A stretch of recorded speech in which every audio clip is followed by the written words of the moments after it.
گدھے اور شیر کی کہانی۔ کہاوت ہے کہ دوست بنانے سے پہلے 1000 بار سوچنا چاہیے، مگر ایک بار دوستی کر لی جائے تو اسے نبھانے کے لیے دل بڑا رکھنا پڑتا ہے۔ یہ بات ہر جانور کے لیے بھی سچ ہے۔ اسی خیال کو سمجھنے کے لیے آئیے ایک پرانی جنگل کی کہانی سنتے ہیں۔ گہرے جنگل میں ایک گدھا رہتا تھا۔ وہ محنتی تھا مگر بے حد سادہ، اس کا مذاق اڑاتے، کوئی اسے سست دماغ کہتا تو کوئی اناڑی کہہ کر چھیڑتا۔ گدھا اکثر دل ہی دل میں روتا اور سوچتا، کاش میرا بھی کوئی سچا دوست ہوتا جو میرا ساتھ دیتا، میرا مذاق نہ اڑاتا۔ اسی جنگل میں ایک شیر بھی رہتا تھا۔ شیر جنگل کا بادشاہ تھا، سب جانور اس سے ڈرتے تھے، لیکن عجیب بات یہ تھی کہ شیر کو بھی تنہائی محسوس ہوتی تھی۔ سب اس سے خوف کھاتے تھے مگر کوئی اس سے بات کرنے کی جرات نہ کرتا تھا۔ شیر اکثر سوچتا، میں سب پر حکمرانی کرتا ہوں مگر میرے پاس کوئی نہیں جو دل کی بات سن لے۔ ایک دن قسمت نے کچھ یوں پلٹا کھایا کہ گدھا جنگل میں لکڑیاں ڈھونڈنے گیا اور اچانک شیر کے سامنے جا پہنچا۔ گدھا ڈر کے مارے کانپنے لگا۔ اسے لگا کہ آج وہ شیر کا نوالا بنے گا، لیکن شیر نے اسے تسلی دی، ڈرو مت گدھے بھائی، آج میرا پیٹ بھرا ہے، میں تمہیں نقصان نہیں پہنچاؤں گا۔ گدھا حیران ہوا کہ شیر اتنی نرمی سے بات کر رہا ہے۔ پھر دونوں نے بات چیت شروع کی۔ رفتہ رفتہ باتوں ہی باتوں میں شیر کو گدھے کی سادگی اچھی لگی اور گدھے کو شیر کی روبدار شخصیت۔ یوں ایک عجیب سی دوستی کا آغاز ہوا۔ گدھا اور شیر اکثر ساتھ بیٹھ کر وقت گزارتے۔ گدھا جنگل کے نئے راستے دکھاتا، کہانیاں سناتا اور اپنی معصوم حرکتوں سے شیر کو ہنساتا۔ شیر گدھے کو تحفظ دیتا تاکہ کوئی دوسرا جانور اسے تنگ نہ کرے۔ دونوں کی دوستی مشہور ہو گئی۔ پرندے حیران تھے، بندر مذاق اڑاتے اور ہرن سرگوشیوں میں کہتے، یہ کیسی دوستی ہے۔ ایک طرف شیر جنگل کا بادشاہ، دوسری طرف بے وقوف سا گدھا، لیکن دونوں نے باتوں پر دھیان نہ دیا۔ گدھا خوش تھا کہ آخرکار اسے دوست مل گیا اور شیر مطمئن تھا کہ اب اسے تنہائی نہیں ستاتی۔ وقت گزرتا گیا۔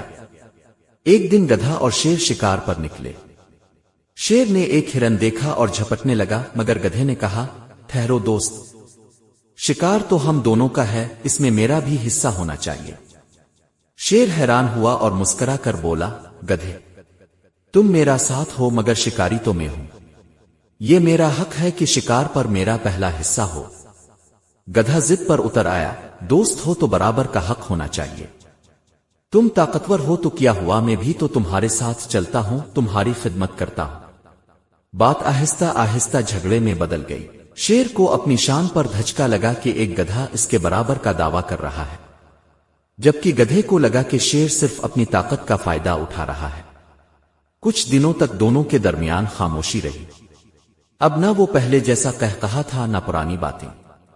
چھوٹی چھوٹی باتوں پر دونوں میں بحث چھڑ جاتی۔ ایک دن گدھا غصے میں بولا، شیر، تم خود کو بادشاہ سمجھتے ہو، لیکن اگر میری محنت نہ ہو تو تمہیں جنگل کے راستے بھی نہ ملے۔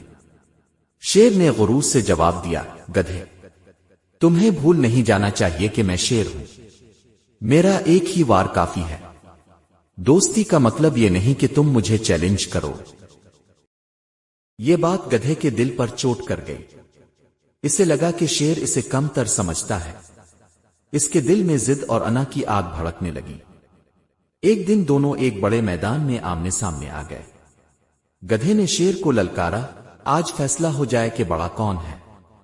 شیر نے آخری بار سمجھانے کی کوشش کی، گدھے، میں تمہیں اپنا دوست مانتا تھا، لیکن لگتا ہے تم نے دوستی کی عزت کھو دی۔ یہ جھگڑا تمہارے لیے اچھا نہیں ہوگا۔ مگر گدھا انا کے نشے میں تھا۔ وہ زور زور سے ہنانایا، مٹی اڑائی اور شیر پر لات مارنے کو تیار ہو گیا۔ شیر نے اب صبر کھو دیا۔ ایک ہی جست میں گدھے پر جھپٹا اور تیز پنجوں سے اسے زمین پر گرا دیا۔ گدھا زور زور سے چیخا مگر شیر کے ایک ہی وار نے سب کچھ ختم کر دیا۔ نتیجہ، شیر خاموش کھڑا رہا۔ اس کی آنکھوں میں غصے کے ساتھ دکھ بھی تھا۔ وہ بڑبڑایا، کاش تم نے دوستی کی لاج رکھی ہوتی گدھے، اگر ہم اپنی انا پر قابو پاتے تو آج یہ انجام نہ ہوتا۔ جنگل کے جانوروں نے جب یہ خبر سنی تو سب حیران رہ گئے۔ وہ بولے، یہ تو طے ہے کہ طاقتور کو کبھی کمتر نہیں سمجھنا چاہیے، لیکن یہ بھی حقیقت ہے کہ دوستی میں ضد اور انا کے لیے جگہ نہیں ہوتی۔ یہ کہانی ہمیں یہ سبق دیتی ہے کہ دوستی عزت اور برابر کے سلوک سے قائم رہتی ہے۔ اگر دوست اپنی انا کو دوستی پر ترجیح دے تو رشتے ٹوٹ جاتے ہیں۔ طاقت اور سادگی جب ساتھ ہوں تو بڑی چیزیں ممکن ہیں، مگر انا اور ضد سب کچھ برباد کر دیتی ہے۔